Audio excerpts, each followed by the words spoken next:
Hello, and welcome. My name is Jessica Pitstick. I'm the Program Chair for Supply Chain and Logistics at Ivy Tech Community College, Lafayette campus. I am also a doctoral student at Ferris State University, pursuing a degree in community college leadership.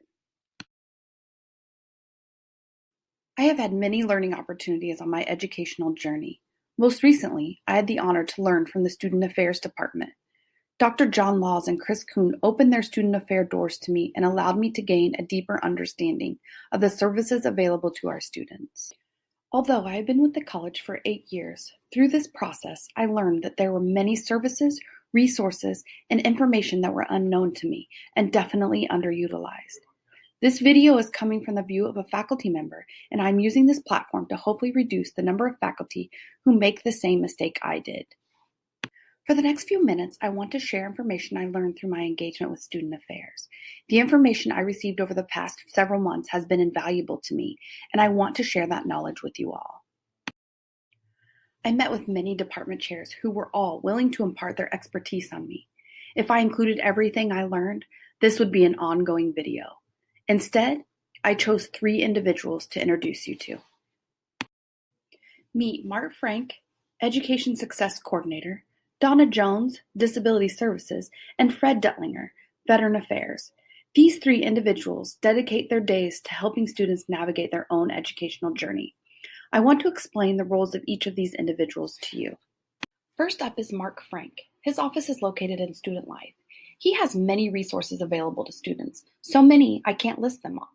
To sum it up, he is your go-to person if a student is struggling. We all know that food and housing insecurities, mental illness, and fund emergencies happen. But did you know we have a person to help them?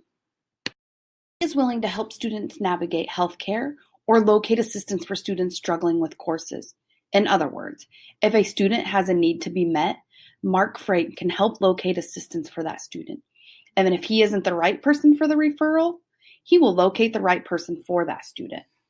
Next up is Donna Jones with Disability Services. She is also located in Student Life. She explained to me that students coming to college who had an individual education plan in high school may be confused about the process in college.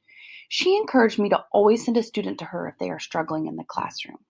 She shared with me that test anxiety and public speaking are what she sees most often with students. Did you know that Donna can grant short-term provisional accommodations for instances where there may have been a car accident or other injuries that affects classroom performance? Regardless of the request, students must have documentation from their doctor. Talk HIPAA and FERPA, very important guidelines in protecting student and their privacy. Disability Services cannot legally speak with the parents of a student unless a waiver has been signed. This is very different from high school. This can cause some confusion for the student.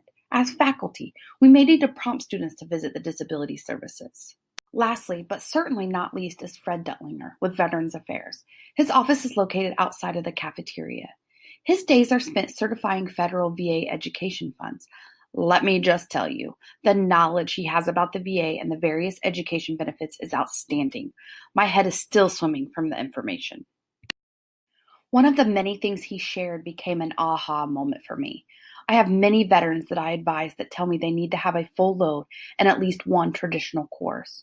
Fred was able to interpret this for me. Students using post 9/11 housing funds benefit are giving a housing stipend while they are enrolled in courses. He shared with me that students need to take at least 12 credit hours at a time and have to have at least one of those courses as a traditional course.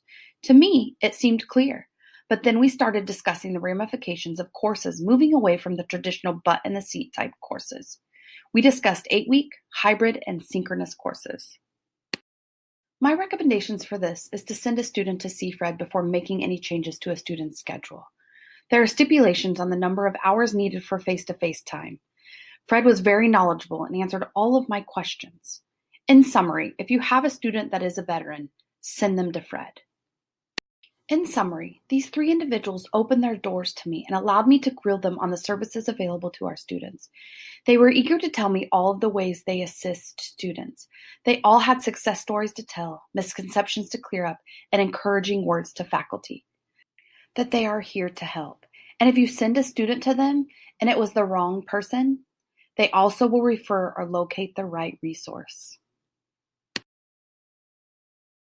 In closing, do not make the same mistake I have been doing in my 8 years at Ivy Tech and try to navigate the resources for our advisees or students in our classroom. These 3 individuals that I introduced you to are in place to assist students who are having difficulties in succeeding, whatever their story might be.